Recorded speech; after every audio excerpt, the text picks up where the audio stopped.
અમરેલી જિલ્લાના બગસરામાં પત્રકાર અને એલઆઈસી એજન્ટ કિરીટભાઈ જીવાણી દ્વારા અનેરી સિદ્ધિ એલઆઈસી દ્વારા 03/12/2025ના પ્રોક્સન પલ્સ લોન્ચ થયેલ, જેમાં બગસરાના એકમાત્ર પહેલી પોલિસી તેના મિત્ર રામાણી સાહેબના પરિવારને આપી અને સુરક્ષા કવચ પૂરું પાડેલ છે।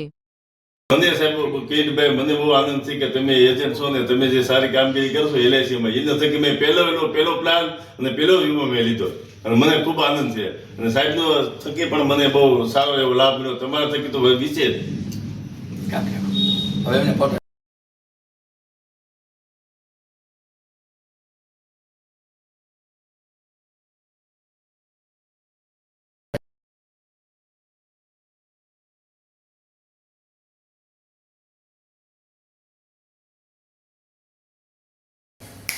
એલઆઈસી અંદર પ્રોટેક્શન પ્લસ પ્લાન નવો શરૂ થયો છે 3 તારીખે અને પહેલો ઓલો પ્લાન મેં મારા સન માટે લીધો છે અને એના એજન્ટ છે કિરીટભાઈ જીવાણી અને શર્મા સાહેબ છે। એ વતી પહેલો ઓલો પ્લાન છે, પહેલી શરૂઆત કરી છે, મેં લીધો છે। એમાં મને ખૂબ આનંદ છે અને ઉત્સાહ છે અને અમારા કિરીટભાઈ છે એ અમારા એજન્ટ છે અને વૈષ્ણવ સંપ્રદાયમાં અમારી સાથે કામ કરે છે।